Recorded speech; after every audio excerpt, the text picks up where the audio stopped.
Hi there.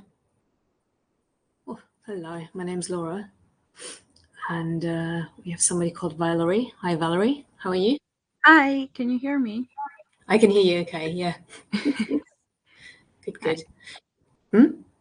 No, just it's 10 a.m. where I am, so I'm still waking up a bit. But hi, nice to meet you.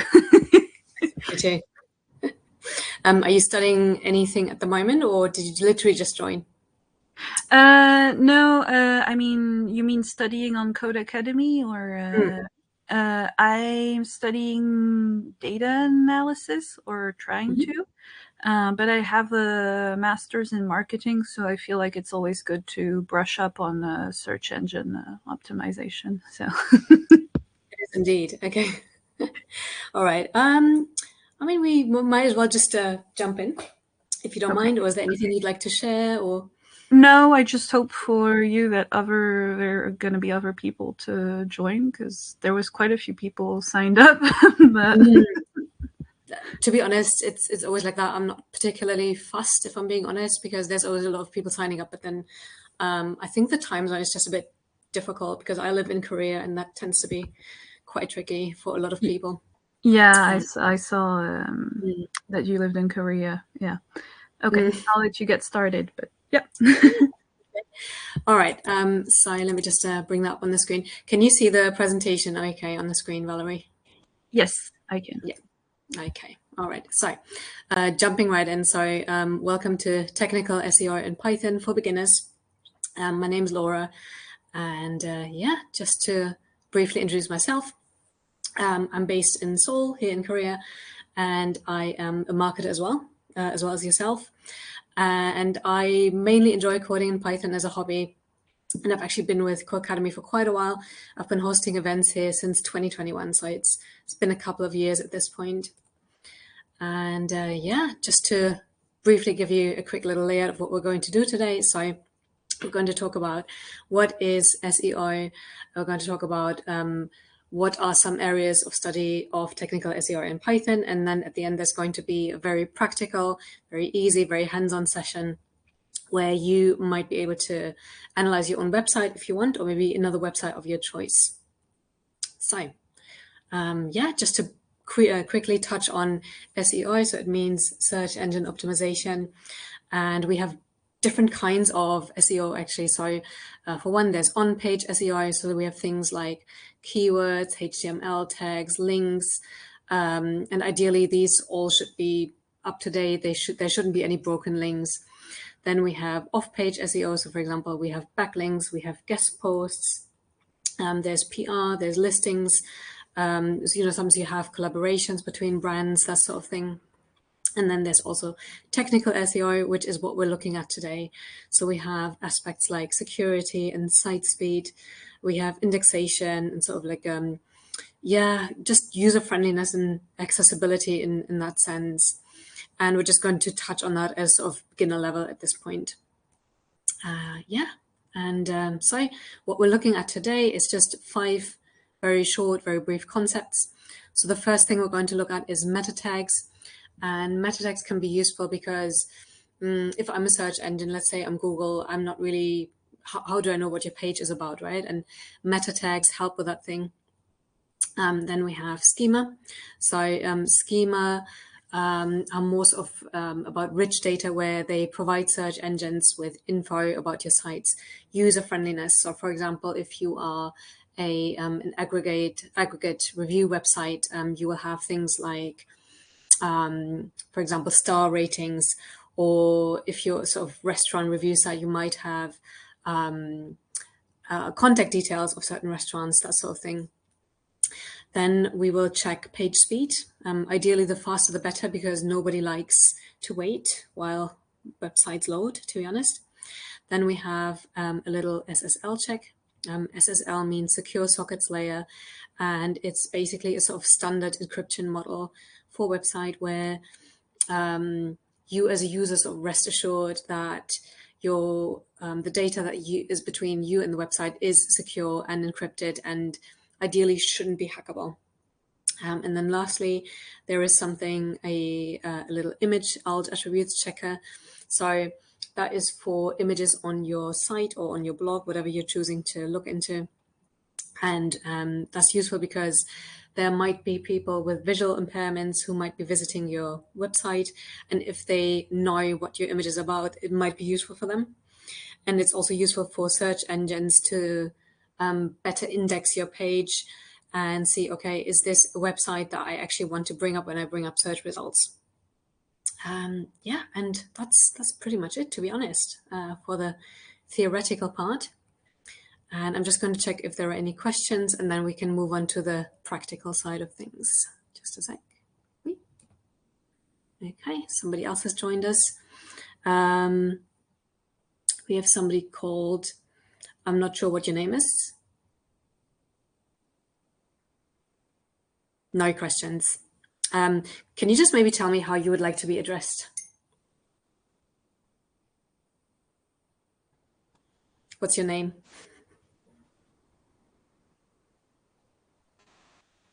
Timmy, Oh, hi. hear me? Chico, is that you? Yeah, that's me. Oh my God, your name's a bit different. How have you been? Yeah, Yeah, fine. I'm good. How are you? good, good. Yeah, we can just jump straight in, to be honest. Okay, Valerie's saying you had no idea about technical SEI. Yeah, okay. Let me just bring up the practical side of things. Just one sec. Woohoo.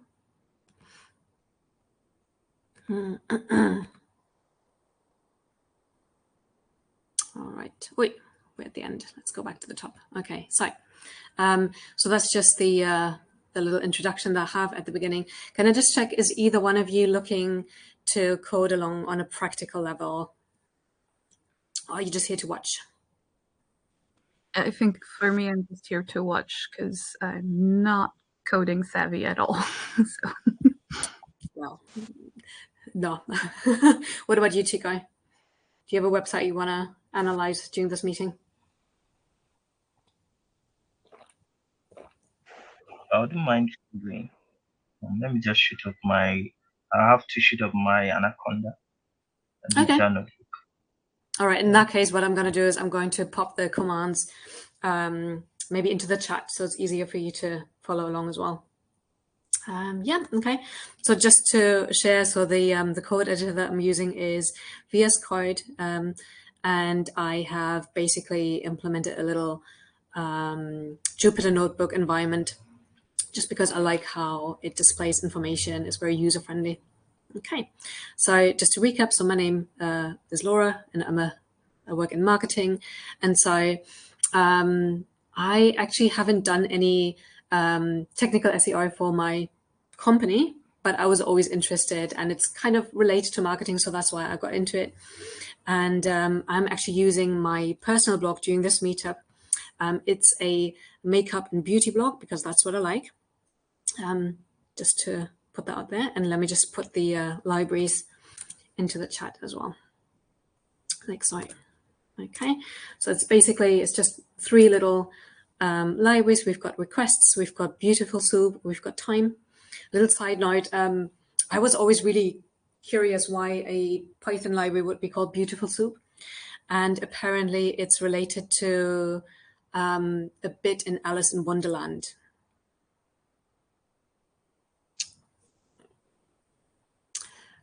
Well, moving on. So the next thing you can do is you can define the URL of the website that you want to analyze. And then you basically check, okay, what's the response? Do I actually get a valid response? Is that a valid website? Next slide. Just pop that here as well. Chico, should I wait for you or should I proceed?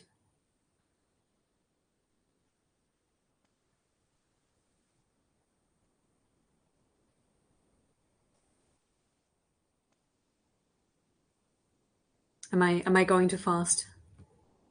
No, you are doing fine. It's okay. All right. All right. So basically you got your website, you've got the response, and then basically when I run this code, it tells me that, okay, code number 200, which means it's running. It's basically good to go. If you get a 404, you know you have a problem. That means your website is down. Now, and then you define your soup, which is basically you parse the content of your website, and you do that during Beautiful Soup. Let me just pop that over here as well, like so. And then if you like, you can actually print your soup, and we can do that right now. The reason why I uncommented is because it just takes up a lot of space. It's very very tedious. Okay, and then what it does is it actually tells you what your website is made of. And just for reference, so the website I'm using is my personal beauty blog, and it's built with WordPress, which is, I think, the most common blogging platform apparently. And then it basically tells you, okay, so here it's got all these links, it's got a little title like so, and then it says, okay, it's actually truncated because it's too long. Yeah, I mean, to be honest, that's not really of interest for me at the moment, just to kind of show you what the soup actually looks like. Now, so now we've got our soup defined, and then the next thing I wanted to do is I wanted to look at meta titles. So to reiterate, meta titles or meta descriptions as well, we're going to look at that in a second. They're basically when you have different titles in your blog or in your website, and they tell your search engine what these titles are about. And then we can run that. And let me just put that in the chat as well, like so.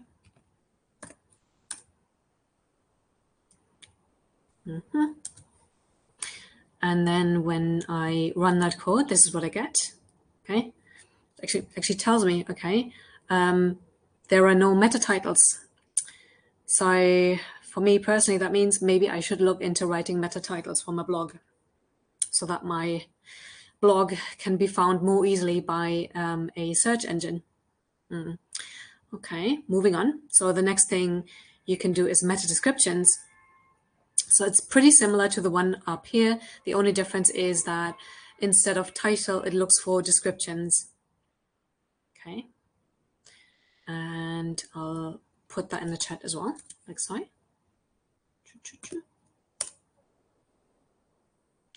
And then when I run that code, what happens is it finds only one meta description, which is the tagline of my blog, which is Beauty Explored, Skincare Decoded, one blog post at a time.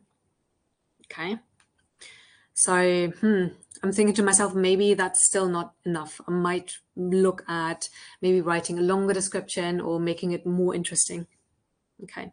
And then the next thing you can do if you wish is looking at your site containing schema data. And I personally, I had never heard of schema data before, so I had to look it up as well.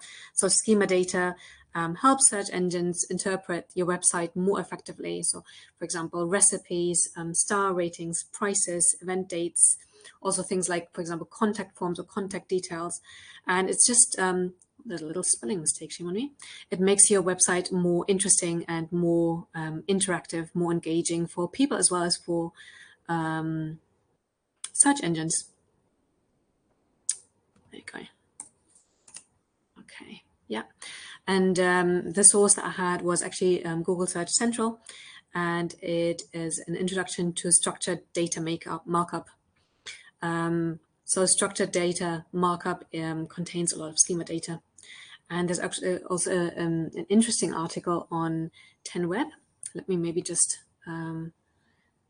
copy the link. Just one second. Oh, it doesn't want to click. Let me see. Let me just put that in the chat as well.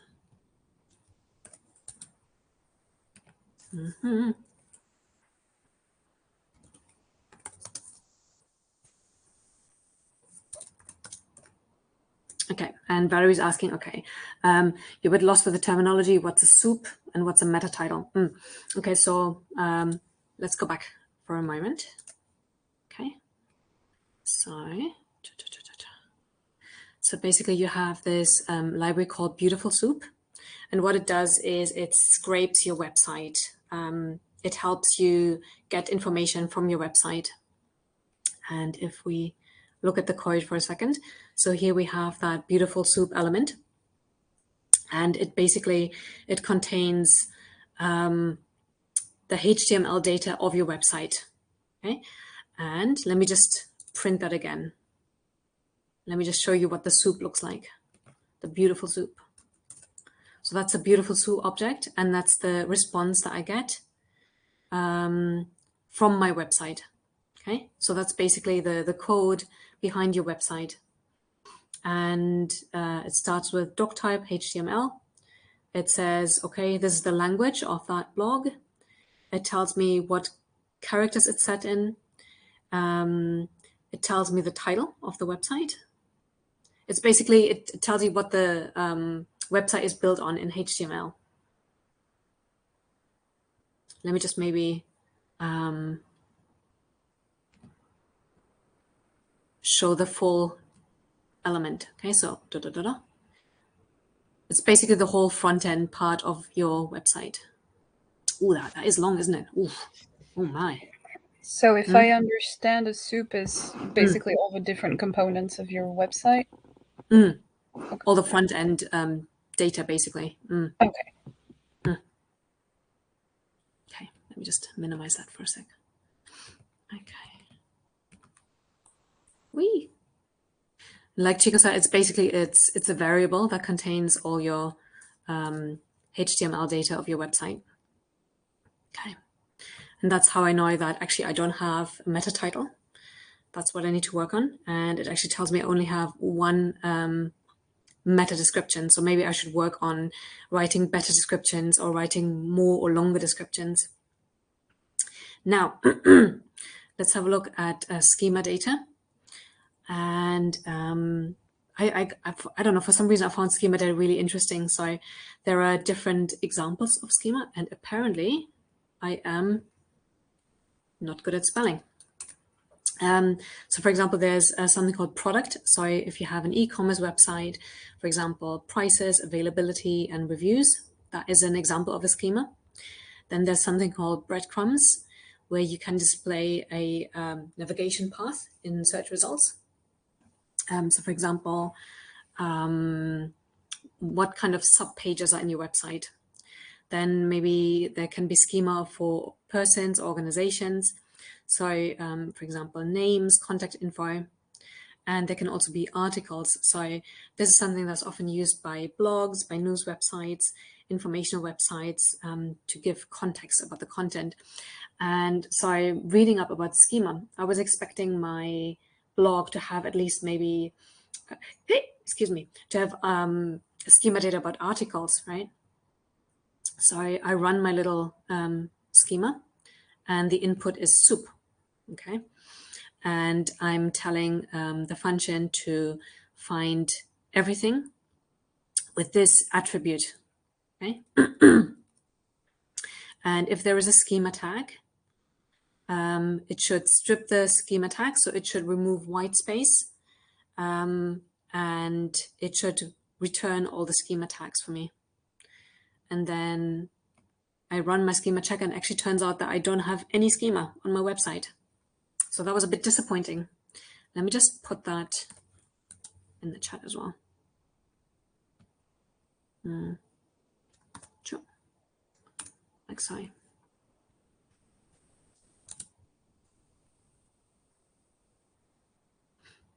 Just give you a moment to have a look. So what it does is it looks through my website, and it looks through items that are scripts. So sort of things that actually run, things that actually execute, that are not just sitting there, they're actually doing something. And it's checking, okay, we have, do we have any executable files with this attribute? And if we have those schema tags, if they exist, then you should take that data and you should remove characters that we don't need, like white space, and then return that schema data.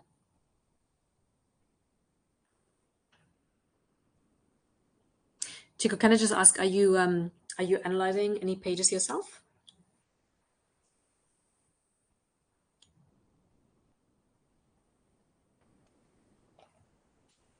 are you watching today mainly?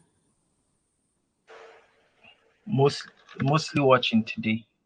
Mm. I'm not really prepared for anything this morning, so I'm just copying the code and pasting it on my notebook. No worries. Did you And have any website? I'm actually running it as well, so Mhm. everything seems to be working fine. And can I ask, what kind of website are you working with? No, I'm using yours for now. Using mine. Oh, but then, oh, you want to check if you get the same results? Oh, okay. Yes, yes. I just want to see if it works. If it works, then I think I can apply it elsewhere. Mm. And if you wanted to, what kind of website would you like to try it on? I have some web applications that I've deployed. I think I'll try it on mine and see. Sounds good. I can just see that somebody else has joined us. If you can maybe just Hi make there. yourself known. Hello? Yeah, yeah. Hi there. This is Varun from London. Um, Oh, hello. uh, Hi there. Sorry, I joined a little bit late. But I'm enjoying the talk at the moment. That's fine. Maybe I just very quickly give you a 1 minute of summary so you can catch up a little bit. Well, thank you. Thank you. Okay. So basically what it is, we import a couple of basic libraries on the top, and then we read in the website of our choice. In my case, I'm using my own personal beauty blog. And then what you basically do is you create a beautiful soup object and you read in your website. And this soup object now contains all the sort of front end data of your website. And then what we've done so far is we have checked for meta titles as well as meta descriptions. So basically, meta bits are the things that tell search engines, search engines what your website is about. And it turns out I apparently do not have meta titles, and I only have one meta description. So I'm definitely going to have to work on that.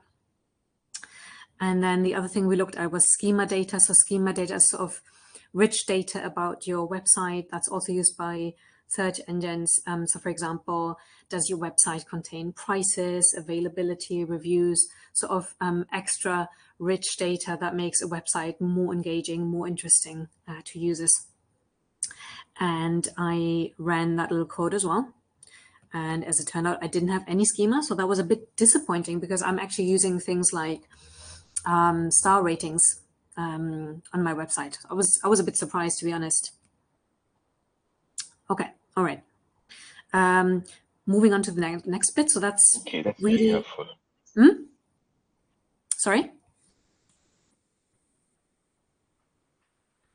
Very helpful like this. I'm really sorry. Maybe I'm deaf. Can you say that again, please? I'm really sorry. Can you hear me now? I can hear you better now. Yeah, thank you.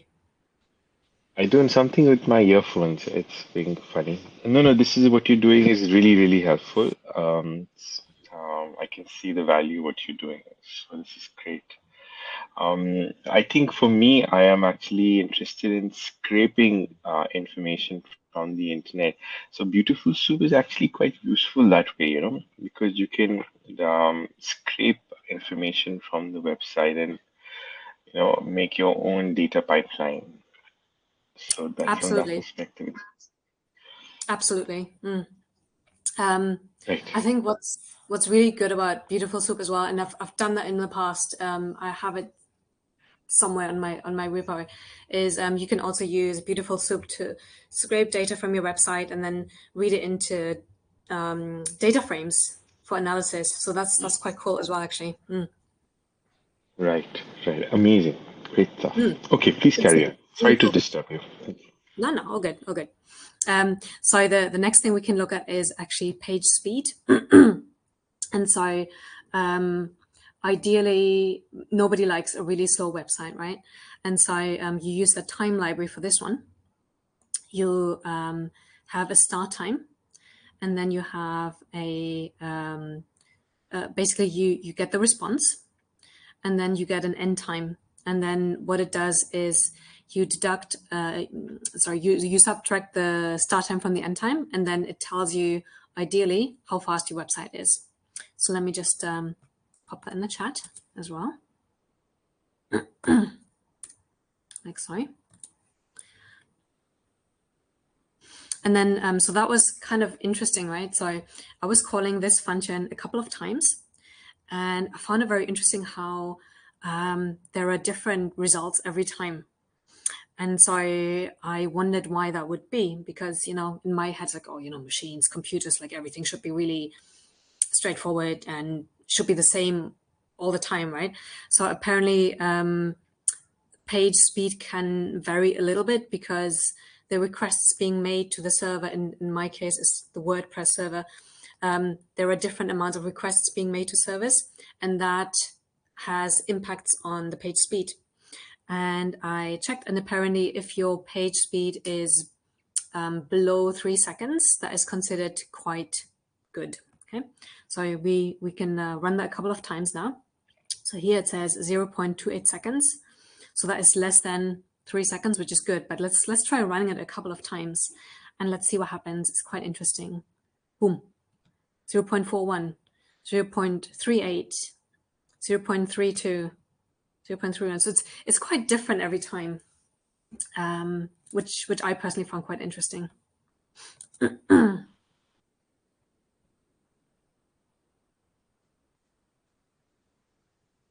Chico, are you doing the same thing? What times are you getting? About 0.79 to 0.80 seconds. So most likely something that has to do with travel time. Hop, internet hop, yeah. So depending on where the server is and my location is, so if you're actually trying to ping, it takes quite a little bit of time. Huh. Interesting. Now, the next thing we can do is we can check if our website has a what's the word again? Secure. Hold on. I just talked about it. We can check if our website has a secure sockets layer. That was the term, SSL certificate. And so first of all, we check is the website that we're trying to access, is it actually up and running? And if the code is anything other than 200, which means that the website is running, then it'll tell us, okay, we couldn't access the website. And then if our website starts with this little bit in the front, it means, okay, it has a valid SSL certificate. And if it does not start with that bit, it tells us, okay, it doesn't have a valid SSL certificate. And I think, if I'm not mistaken, an SSL certificate is quite standard at this point. Maybe back in the 90s, it wasn't a standard thing, but I think pretty much every website you get at the moment is SSL certified. Let me just pop that in the chat as well. Wait, that is not the page. Next slide. Okay, and so I run that script, and then tells me, okay, it has a valid SSL certificate, which really should be the case because it's WordPress. I mean, it's a very standard blogging platform. Now, and the last thing for today, and then we can round off, to be honest, is we're going to look for alt descriptions for images. So hopefully if you have a website, or if you're looking at a website, ideally it should have images, because otherwise it would be quite boring, I guess. And so what it does is, so in the beginning, the little variable here looks for and stores everything that is an image. And the next thing we do over here is we make an empty list called my attributes. So that empty list is supposed to store all the future attributes. And then what the code does is it goes over all the images in that soup object. And if one of the attributes has an alt bit, so an alt description, it will append that description to this empty list. Excuse me.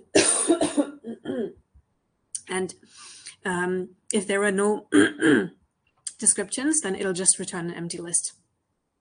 Let me just pop that in the chat as well. Oi, like sorry. Ooh.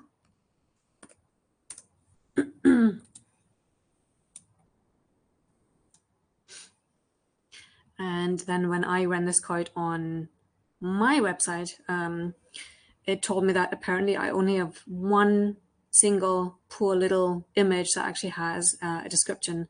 So apparently I have a website that is not so great for either search engines or for visually impaired people. So I definitely have to work on that as well.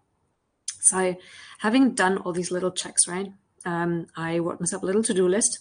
Okay, so I need to rewrite, I need to expand on my meta descriptions. I have to write a meta title. I have to find schema plugins because I was thinking, oh, maybe the things that I'm using at the moment, maybe I need to actually find an actual plugin and import that into my WordPress blog. And then the last thing is I definitely have to write descriptions for my images so that search engines as well as visually impaired people know what they're getting into going forward. The only thing that was quite good for me today is my page speed. It loads quite quickly, but looking at all this technical SEO, I definitely have my work cut out for me. Yeah, and that's pretty much it for now. And I just wanted to check in with you guys. Do you have anything you'd like to share? Any thoughts? Is there anything you'd like me to go back and maybe anything you'd like me to bring up or maybe explain in a bit more detail? And yeah, just to maybe give you some privacy as well, I'm just going to see if I can stop recording.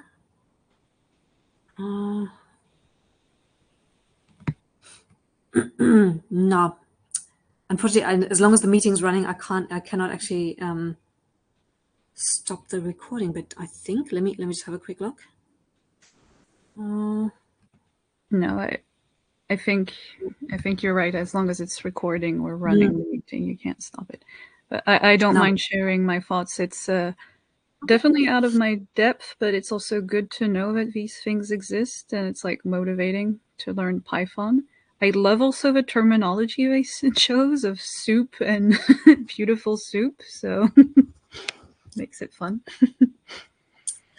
I mean, I'm not sure who created that library, but I can definitely tell that person had a sense of humor to call a scraping library beautiful soup. But wasn't Python named because the creator was a fan of like Monty Python? So I don't think it fits. Anyway, I'll let the others share. Apparently, people have a wiki sense of humor in the Python community.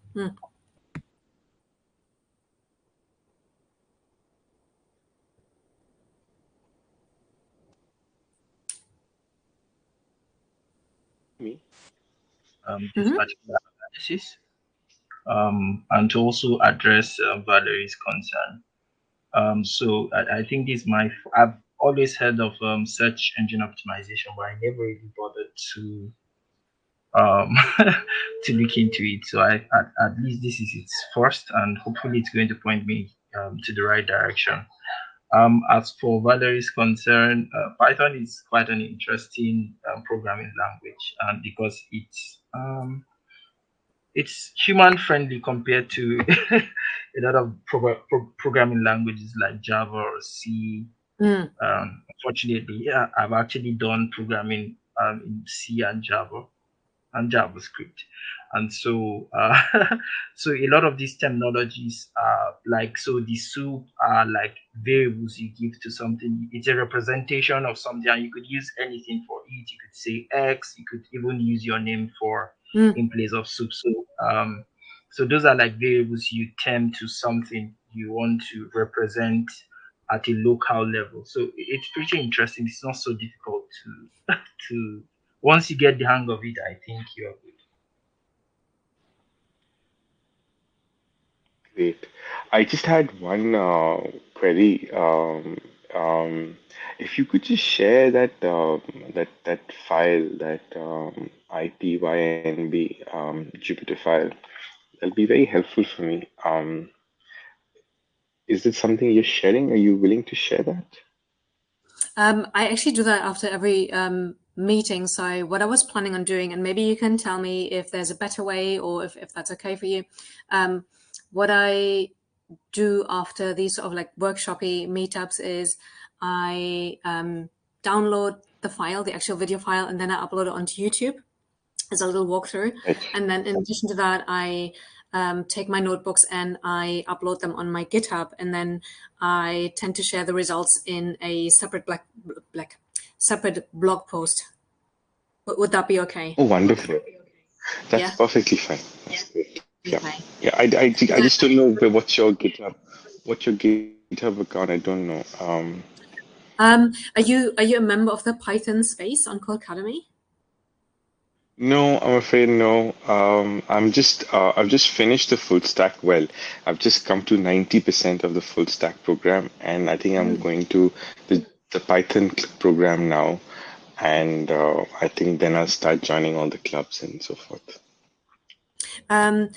What I was gonna do is I was gonna make a post on the Python Club so that it's sort of easily accessible for everyone.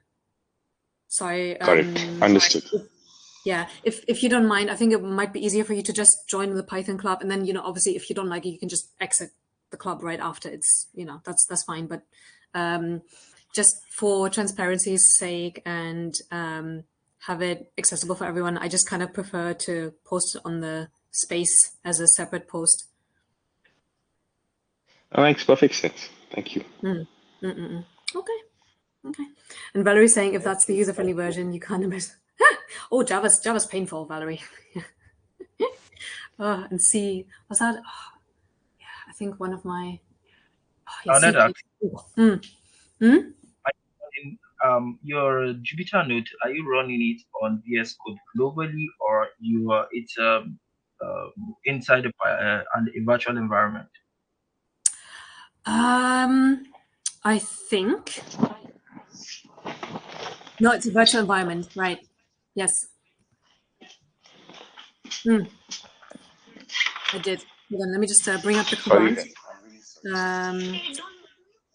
Finish हो गया, hold it.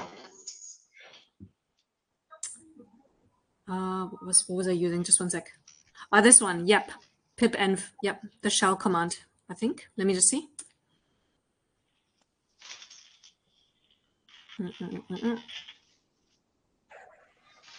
Just loading. Oh, see, I hadn't even launched it. Shame on me. Before that, when I was preparing for this, I had it in a virtual environment. You're quite right. Why do you ask? Let me just put that No, in the chat. Oh, the reason I ask is usually so a lot of times, anytime you're actually doing any of these, maybe you are installing any of these libraries, it's just best to use virtual environments for it. I've learned it the hard way. So you don't want to have everything on your global environment, which is your machine. You don't want to have all the libraries. Maybe some libraries are just meant for specific projects, so it's just best to use. I think I started the project in a virtual environment, which is why you can see the little pip So file. much chicken and oil. Oh dear. Oh, it's a little bit noisy. Okay, that's good. Yeah, Chico, can you maybe share like how did you learn the hard way? So when I started coding, I was just especially when I started web development, I was just installing everything globally. And so a lot of times it was colliding with some other libraries I install in the virtual environment. So anytime I'm pushing to GitHub, I don't like so the good thing with virtual environment is version control. So I really don't know which version I'm actually pushing to GitHub. And it then start conflicting with a lot of my other libraries I have globally on my PC. So I learned it the hard way. I think I was making that mistake for over a year. So Yeah. you were, can you say the last bit again, please? So I said I made that mistake for over a year. For about, yeah. I mean, you just don't know, to be honest. You know, I think I found this out quite relatively recently as well. Like, you know. So I remember a time I did a collaboration with somebody that was using a front end Tailwind. I don't know if you know Tailwind. So I think they were building on React. So I ended up installing Node globally instead on a virtual environment. It just destroyed a lot of my previous stuff. I had to so I think I had to format my PC. So I had to reinstall a new Windows. Yeah, because I've had a lot of libraries that I was using globally, and I made a mistake of installing Node globally as well, while it's just for that particular project. So God. Well, that sounds terrible. Did you cry? no, it's just normal. I'm already used to. Yeah. Oh no. So I if you're actually pushing it to to GitHub, just try and add this as part of the README file. So Sorry, when you push to GitHub, sorry, push as? No, so you add a README file and add this particular instruction as part of the GitHub file. Because we have to run a virtual environment. It can be any. I think there is yeah, so you have the pipenv, there's poetry, there are a lot of virtual environments. So if you just put it as an instruction that we should install a virtual environment before we run this. Okay. Yeah. Can I just ask, what virtual environment do you use? Because I've just put the one that I was using up here. So if you want to install it, so pipenv, so kind of install that one in the terminal bit. So you run that command over here. And then to start a pipenv shell. Is that the same they use, or do you use something different? No, I use Conda as well as I use poetry. No, Valerie, that's not what I meant. Actually, so no. So I installed a JavaScript, a React library node, and it did destroy my PC. I just didn't know how to remove it. So it was just easy for me to reinstall a new Windows. It was easier then. I think now I would have dealt with it differently. Yeah. So I use Conda. I use virtual env. It's also it's a library under the pip manager. I also use poetry. Poetry, okay. Yeah, Conda. Let me just type it down. Yeah.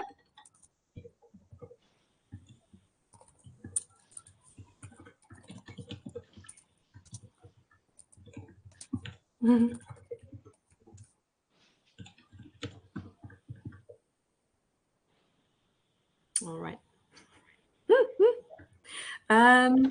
Yeah.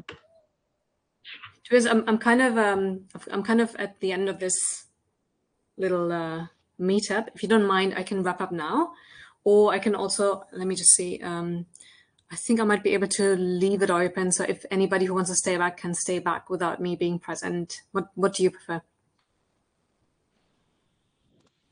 I think I'm good. So thank you for the explanations, even if I'm a bit lost. But yeah. Maybe if you can sort of review it, it might make more sense. Yeah, sorry.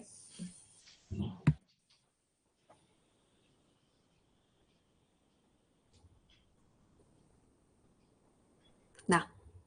Okay. Okay. I mean, we can just wrap it up here at this point, and I will share the Jupyter notebook and the video walkthrough on the Python space. Thank you, Laura. Thank you for attending. Thanks for your time. Take care. Bye-bye. Yeah, bye bye. Ciao, ciao.